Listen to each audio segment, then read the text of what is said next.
Assalamu alaikum, how are you all? So today I want to talk about another movie that has been my personal favorite as well as a favorite to show to my students. And that movie is The Devil Wears Prada. Now, Wears Prada has an all-star cast.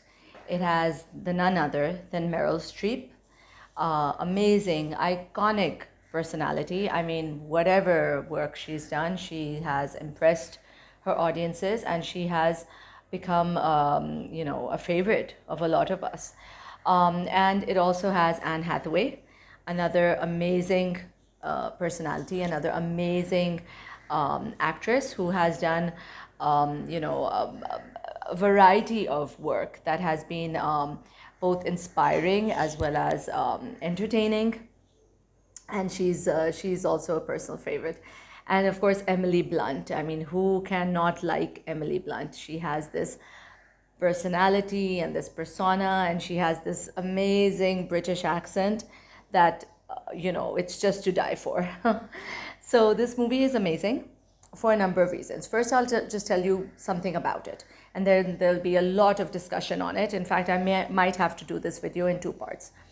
So, The Devil Wears Prada is about this editor of a magazine, of a fashion magazine, Miranda Priestley, played by Meryl Streep, and she's a woman to reckon with. She is very successful in her career. She's very powerful in the industry. Anyone who wants to be known in the fashion industry wants Miranda Priestley to be their patron, because she can make or break you when it comes to the fashion industry. So through her magazine, through her work, as well as through her presence, she demands a lot of respect, and she demands a lot of she dictates a lot of power, and she's a woman who is like really just drilling everyone around her for success.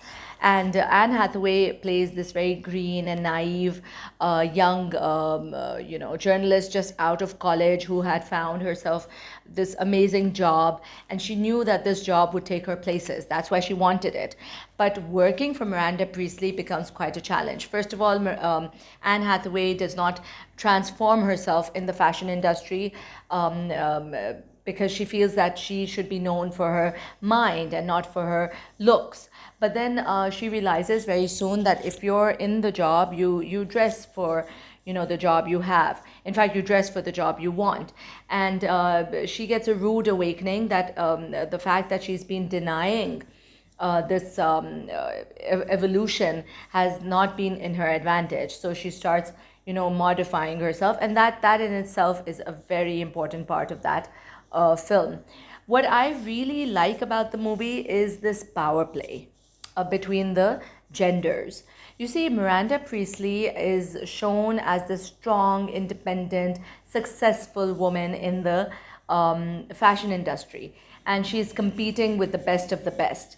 But as you know, this is a bone to pick that I have with the media, that whenever they show a powerful woman in any manner, she has to be brought down in her personal life. Her marriage is failing. She is basically known as the B word in the industry. Why is that? I mean, there's this invisible patriarchal propaganda that is going on in the media, where patriarchy will not share its power with the opposite sex ever.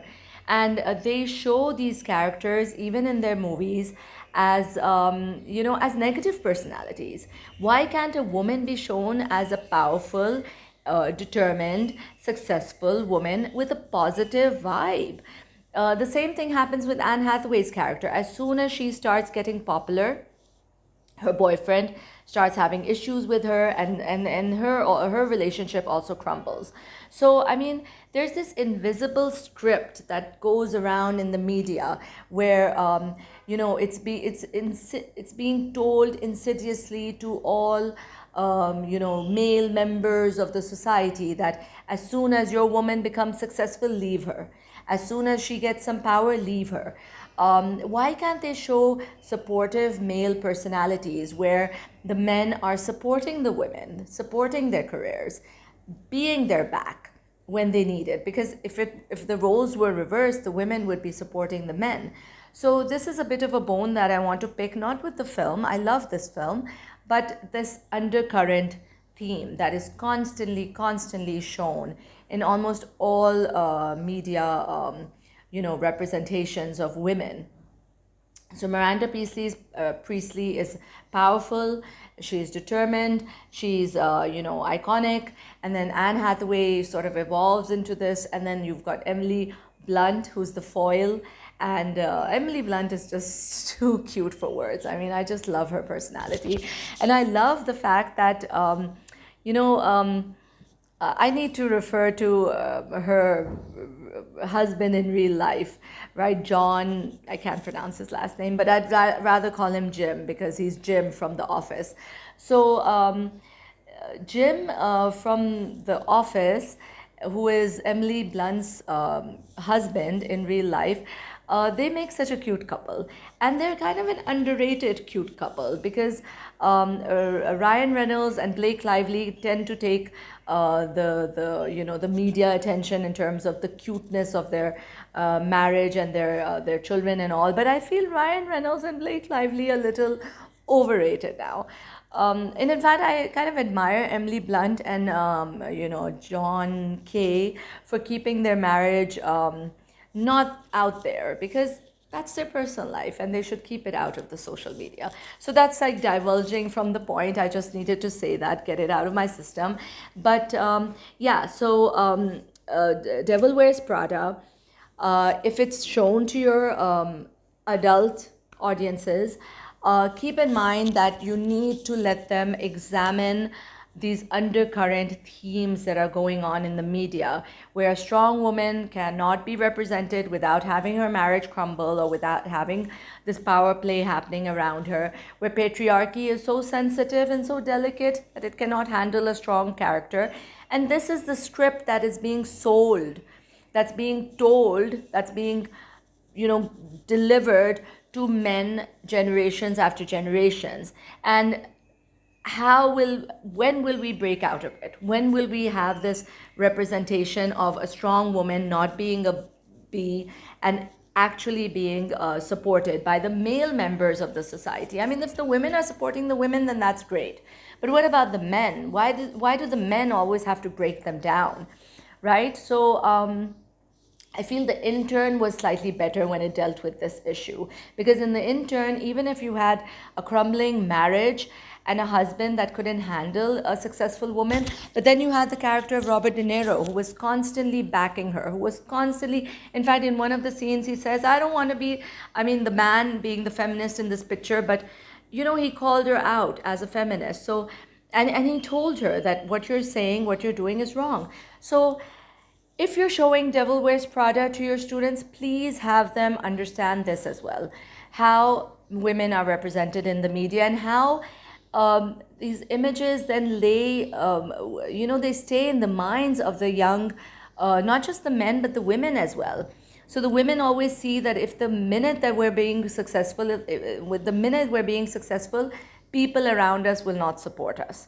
Right? Why won't society change? Why won't society start taking on these women as torchbearers, as a new, a generation of new moms and wives and daughters, right? So watch the movie, show it to your classes, have them have a good, healthy discussion on it, and then tell me about it. Tell me what you think. Tell me what you thought. Tell me if you liked it or not. I have a whole string of movies lined up. I'm already planning to show my classes another movie next term, right after Eid. And I'm kind of debating between Devil Wears Prada, Passengers with Chris Pratt and Jennifer Lawrence, and 100-Foot Journey. I am also I'm also thinking of showing them I'm Legend or even Concussion. I'm a huge fan of Will Smith, and it's really hurting me that Will Smith is being, shot down on what happened at the Academy Awards. It was wrong. All right, it was wrong. That violent act was wrong. But can we cut him some slack? Can we put this down as a case of bad judgment, as a troubled marriage, and as a man suffering from PTSD or some mental, challenges in life? Because we do give all those leverages to women. So why can't we give it to a man? And I am a huge admirer of Will Smith and his work. I have been a fan of his work since Fresh Prince of Bel-Air. I love that show. And then he made such iconic movies for us. I Am Legend, where he held the movie on his own, the whole movie, just one actor and a dog. And Concussion, and he played Muhammad Ali. So I mean, Will Smith came from, it's a rags to riches story, and he developed not just his work but his persona, his acting, profile. He did it in such a beautiful and graceful and admirable manner. And then if you're being shot down because of that one act, which was wrong, but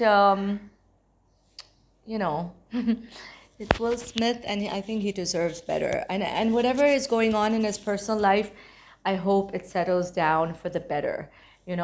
Anyway, so moving from Devil Wears Prada to so many other movies, because I'm thinking of picking one of these for my class, and I will, when I show it to my class and when I have that discussion, I'm going to bring that here on YouTube, and I'm going to tell you what more you can bring out of those films. And then there's another one I was thinking of, Hidden Figures. I showed that to my classes some time back, and I really liked it.